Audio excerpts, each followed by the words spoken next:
नमस्कार, वर्षा स्वादिष्ट रेसिपीजमध्ये आपले खूप खूप स्वागत आहे. आणि आज आपण बनवणार आहोत दिवाळी स्पेशल 1.5 किलोच्या प्रमाणात पाकातील रवा लाडू. तर हे रवा लाडू आपण जाड रव्यापासून बनवणार आहोत, त्यामुळे ह्याची टेस्ट खूपच छान अप्रतिम अशी लागते आणि मऊसूत आणि दाणेदारही होतात. चला तर मग पाहूया त्यासाठी लागणारे साहित्य.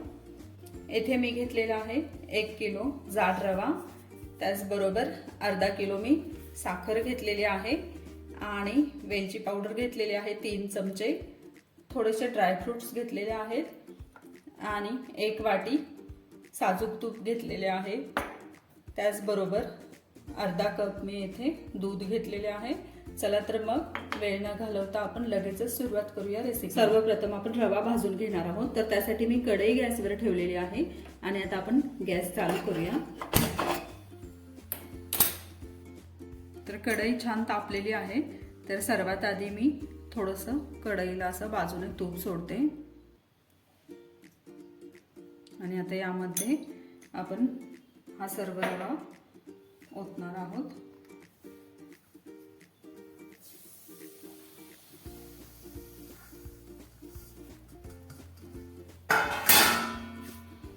आणि यामध्ये आता हे तूपही ओतायचं आहे.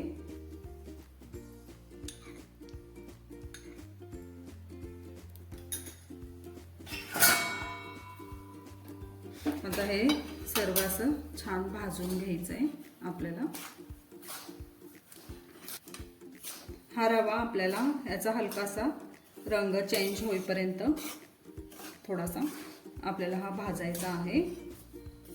रवा असं छान भाजला की त्याचे लाडूही खूप छान टेस्टी होतात,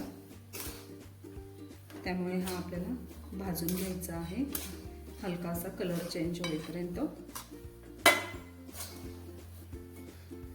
हे पहा, आता आपला रवा जो आहे तो असा भाजत आलेला आहे, म्हणजे त्याचा छान असा सुगंध सुटलेला आहे मस्त. तर हे जे रवा लाडू आहेत जाड रव्याचे, ते खूपच छान असं टेस्टी होतात आणि दाणेदारही होतात, कारण मी नेहमी हे असेच लाडू करते जाड रव्याचे. साधारण 20 मिनिट झालेले आहेत. स्लो गॅसवर आपण हा रवा भाजत आहोत. तर आपला हा जो रवा आहे तो छान असा हलका असा कलर चेंज होईपर्यंत आपण हा भाजून घेतलेला आहे आणि छान असा भाजलेला आहे आणि मस्त ह्याचा सुगंध घरभर असा पसरलेला आहे. आता आपण गॅस बंद करूया. येथे मी जाडपुडाचं पातेलं घेतलेलं आहे आणि त्यामध्ये आता मी साखर ओतणार आहे. आपल्याला पाक करायचा आहे लाडूसाठी. तर इथे हे अर्धा किलो साखर आहे, मी या पातेल्यात ओतले आणि त्यामध्ये आता आपल्याला पाणी ओतायचं आहे. तर बघा, ही साखर जी आहे ती असं पूर्ण बुडेपर्यंत आपल्याला यामध्ये हे पाणी ओतायचं आहे. बघा, साखर पूर्ण बुडलेली आहे आणि साधारण बघा हा 1 ग्लास मी पाणी ओतलेलं आहे. तर आता मी गॅस चालू करते आणि लाडूसाठी आपल्याला पाक तयार करायचा आहे. आणि हा पाक जो आहे तो असा सतत असा पळीने असा हलवत राहायचा आहे आणि आपल्याला हा कच्चा पाक करायचा आहे. एकदम आपल्याला गोळीबंद पाक नाही करायचा. हे पहा, आता आपल्या पाकाला उकळी आलेली आहे आणि जी साखर आहे ती साखर पूर्ण अशी वितळलेली आहे आणि ह्याला उकळीही आलेली आहे. तर आता अजून आपण थोडा वेळ हे हलवत राहायचं आहे. म्हणजे आता आपण ह्याचा पाक बघणार आहोत की आपल्याला साधा पाक करायचा आहे, म्हणजे कच्चा पाक करायचा आहे. तर आम्ही डिश घेतलेली आहे बघा, त्यामध्ये पाणी घेतलेलं आहे. आपल्याला पाक चेक करायचा आहे. आपल्याला साधा म्हणजे कच्चा पाक करायचा आहे, आपल्याला पूर्ण गोळीबंद पाक नाही करायचा. तर येथे आपण बघूया आपला पाक तयार झालेला आहे का कच्चा. तर मी येथे हे बघा, आणि यामध्ये आता मी हे पाकाचे थोडे 4-5 थेंब टाकते. तर तुम्ही बघू शकता हा पाक जो आहे पाण्यात सगळीकडे हे फिसकटतो आहे. हे बघा, तुम्हाला दिसत असेल, हे थोडं थोडं तार दिसत असेल त्याच्यातली. तर याची गोळी होत नाहीये, म्हणजे हा कच्चा पाक आहे. तर आपल्याला हा असाच पाक करायचा आहे. पुन्हा बघा तुम्हाला असं बारीक बारीक असं हे दिसत असेल आतमध्ये.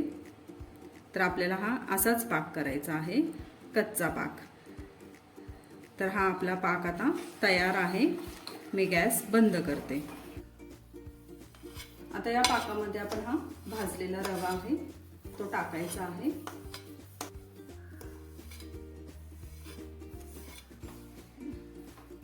आता रवा टाकून झाले. आता ही वेलची पावडरही आपण टाकूया यामध्ये. त्यानंतर हे जे ड्रायफ्रुट्स आहेत तेही सगळे आता यामध्ये टाकायचे. आणि आता हे सर्व मिश्रण एकजीव करायचं आहे. आणि आता यामध्ये थोडंसं आपण दूध घालणार आहोत. जे आपण अर्धा कप दूध घेतलेलं होतं तर ते पूर्ण दूध नाही घालायचंय आता, फक्त त्यातलं थोडंसं घालायचं.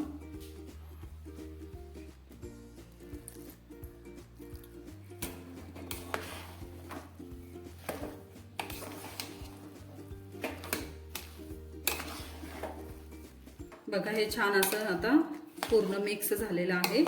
आणि हे आता आपल्याला झाकणी ठेवून असंच ठेवायचं आहे, म्हणजे रवा छान असा पाकामध्ये फुगतो.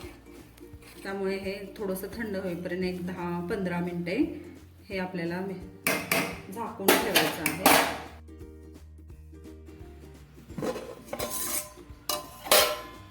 हे पहा आता 15-20 मिनिटे होऊन गेलेले आहेत. आणि हे मिश्रण आता थोडंसं थंडही झालेलं आहे आणि छान असं मऊसर झालेलं आहे.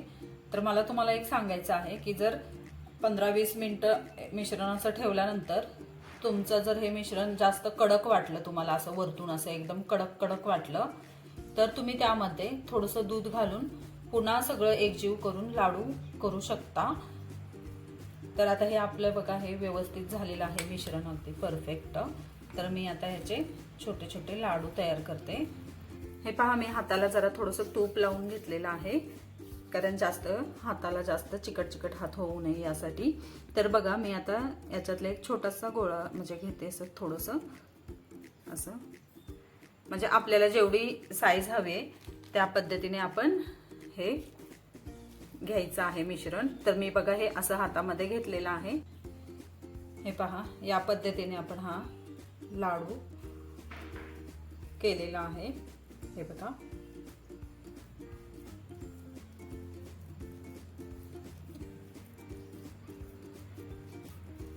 आणि छान असा दाबून दाबून असं थोडा हाताने तो बांधायचा आहे, का तर तो सैल होऊन फुटू नये यासाठी.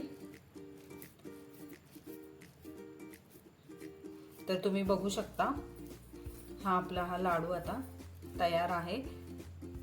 आणि बघा किती छान असा मऊसूत असं झालेला आहे, एकदम असा दाणेदार छान असा तयार झालेला आहे हा लाडू. तर या पद्धतीने आपण आता सर्व लाडू करून घेणार आहोत.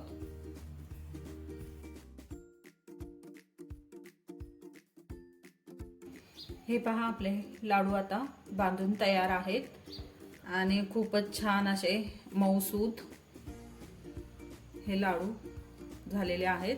तर हे बघा मी तुम्हाला एक असा फोडून दाखवते. हे बघा छान असे मऊसूत लाडू तयार आहेत. तर कशी वाटली तुम्हाला माझी आजची रेसिपी आवडली असेल तर रेसिपीला जरूर लाईक करा, शेअर करा आणि चॅनलवर जर नवीन असाल तर चॅनलला सबस्क्राईब करायला अजिबात विसरू नका. चला तर मग पुन्हा भेटूया अशाच एका मस्त रेसिपी सोबत. धन्यवाद.